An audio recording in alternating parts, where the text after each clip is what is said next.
and passion to help girls come from. When I was still very young, maybe around 8 years old, I knew that my grandmother is a teen mother. So she had her first child when she was 14.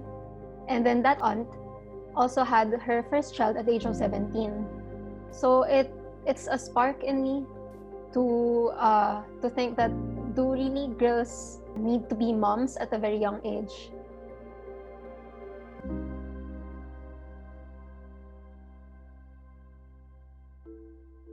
According to the World Health Organization, early pregnancy and childbirth are the leading cause of death for 15 to 19-year-old girls worldwide. Approximately 16 million girls aged 15 to 19 and 2.5 million girls under 16 give birth in regions of the global south each year.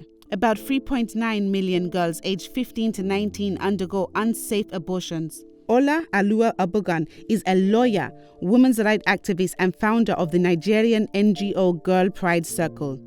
In Nigeria, where we have a lot of scary statistics coming up in terms of unplanned pregnancies, in terms of child marriage, female genital mutilation, and other forms of rights infringements and harmful traditional practices. There's also, in a lot of countries, bans against several sexual and reproductive health services, which is really detrimental for people's lives. If you're not considering this as an essential service, then what is an essential service? It is particularly important to advocate for women's and girls' sexual and reproductive health and rights because we need to ensure that women and girls have the maximum opportunity, the maximum space to thrive, and the maximum ability to make decisions that secure their future. Sexual and reproductive rights, human rights, education, all of these conversations and discussions tend to happen in isolation. And what I mean is that we're not connecting to other things that are intersecting in one person's lives. So when we're speaking about education, it's also important to know in the context of everyone's life, what's the importance of education. School-based sexual and reproductive health education is one of the most important ways to help adolescents recognize and avoid the risk and improve their reproductive health. Education provides a critical opportunity for young people to learn about bodily autonomy and sexual and reproductive health and rights. Comprehensive Sexuality Education, or CSE, is a curriculum-based process of teaching and learning about the cognitive, emotional, physical, and social aspects of sexuality, going beyond the narrow approaches of the past. Sheena Hadi is the executive director of AHANG, an NGO working in sexual and reproductive health and rights in Pakistan. Comprehensive sexuality education can be seen as a foundation. So the way that I view it, it's a set of building blocks that can be given to young people that provides them with accurate information and better knowledge, and alongside that with the skills that they need to lead a safer life, to make better decisions about their reproductive lives, and very importantly, to have positive sexuality. So comprehensive sexuality education, in an age-appropriate manner, starts young people thinking about these things, which ultimately will result in bodily autonomy, better agency, and a better ability to practice a safe and positive sexual and reproductive life. Successful CSE programs cover learning on values, attitudes, and social norms, interpersonal and relationship skills, gender equality, sexual and gender-based violence, and sexual and reproductive health and rights, SRHR. Joanna Heret is a specialist in sexuality education at UNESCO. CSE is really important because it can teach children and young people to learn to treat each other with respect and dignity from an early age. But it also means that children and young people will know who to trust and to consult when they're confused about their bodies or about relationships or the things that they're hearing in the media. So young people will learn what's right and safe for them and how to avoid coercion, how to prevent pregnancy and sexually transmitted infections, including HIV.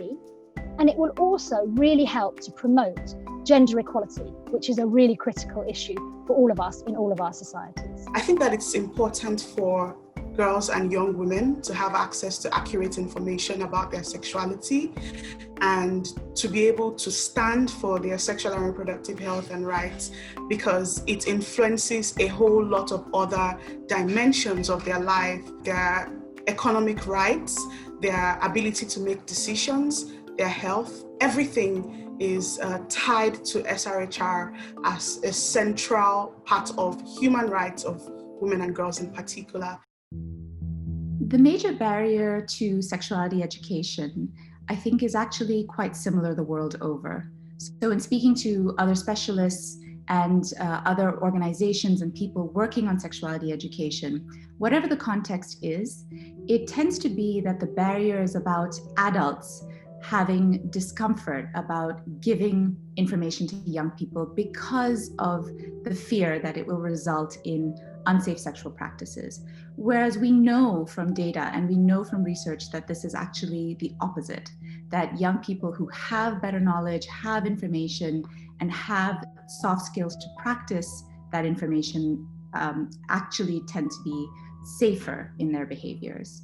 So the major barriers are actually coming from myths and misconceptions. Speaking from a Nigerian context specifically and a broader African context, we see that there are several barriers to sexuality education, particularly for adolescent girls and young women.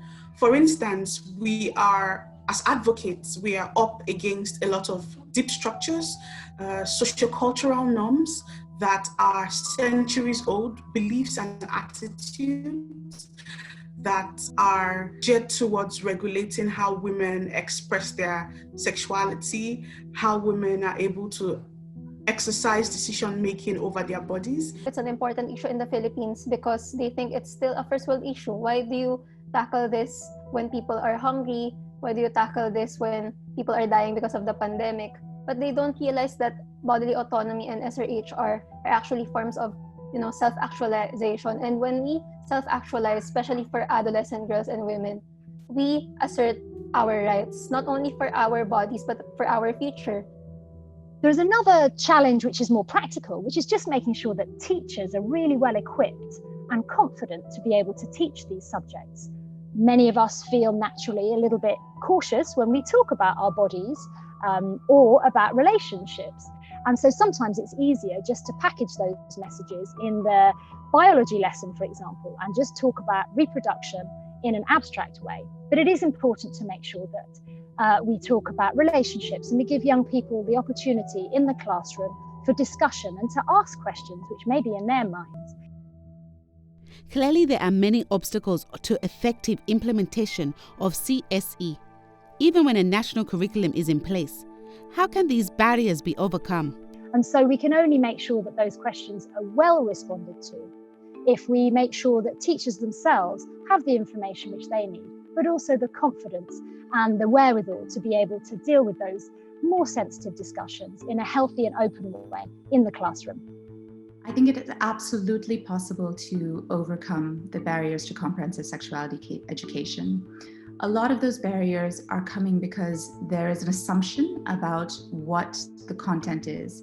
And so if there's very honest, open communication, if there's a lot of transparency about what young people are being taught, and there's trust that is built, I think that opens the gateways to be able to have key stakeholders, particularly parents, understand that the content is supposed to help, not harm. And oftentimes what we find is that when we have that open dialogue with parents, they actually come to appreciate that many of the issues that we are tackling are real challenges and real problems that they have been too frightened to address with their children themselves. So that dialogue between the people who are developing curricula and who are delivering CSE in schools with the communities and parents is a really, really important part of making sure that CSE can be delivered well, that meets the needs of young people. So what approaches have worked? AHUNG has been working with schools for over a decade on the integration of life skills-based education, which is the terminology we use to refer to comprehensive sexuality education in Pakistan. And through our education programs, we have been equipping schools with content that is locally developed and specific to local needs. We have also been training teachers, and we've been adapting and amending policies in schools to make them more SRHR friendly. Girl Pride Circle contributes to sexuality education for Nigerian adolescent girls through after-school education clubs and community workshops. So we have education clubs across several schools in Nigeria, southwestern Nigeria, for adolescent girls, where they learn about sexual and reproductive health, gender-based violence. They get information about how their body works because they are in a critical stage in adolescence, and they need to understand that these changes are natural. It is a critical stage as well where they need to gain full autonomy and power over their bodies and over decisions regarding their sexuality. In terms of comprehensive sexuality education, which is the theme that we're advocating for in education, we are providing the space and we're facilitating access for young people, for young advocates to commit their governments, their own local leaders in these conversations. We're also creating a space for people to be actively engaging in all of this and all of the topics that are also discussed within this great and big thing that is comprehensive sexuality education. Young people is the future of sexual and reproductive health and rights in the Philippines, especially girls and young women, because one, the sector that I'm in, we're changing the language and social norms. So we go to communities to tackle and teach sexuality education, very informal sexuality education, because it's not actually taught in schools right now here in the Philippines. Even before the COVID-19 crisis, girls and young women face significant barriers in accessing essential SRHR services. Now, in the midst of this pandemic, school closures and community lockdown have led to a shadow pandemic of gender-based violence, with increased rates of domestic and sexual abuse, early marriage and pregnancy.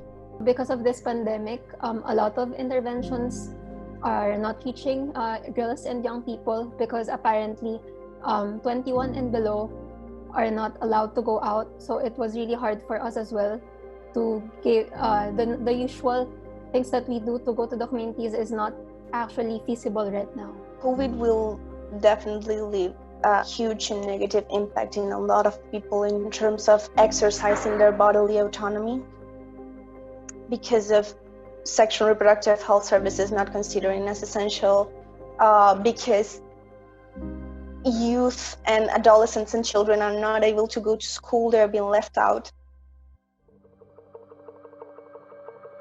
In the next 20 years, I hope this is the new normal. Not the pandemic, not girls being harassed at schools, not girls being discriminated at schools, but the new normal of girls and women being in this spaces where transformative education is happening. Gender equality in education should be cross-cut in all platforms, both formal and non-formal, and how it should be normalized in the next 20 years so that sexuality education is not merely just a subject, but a way of life, but a part of our education systems.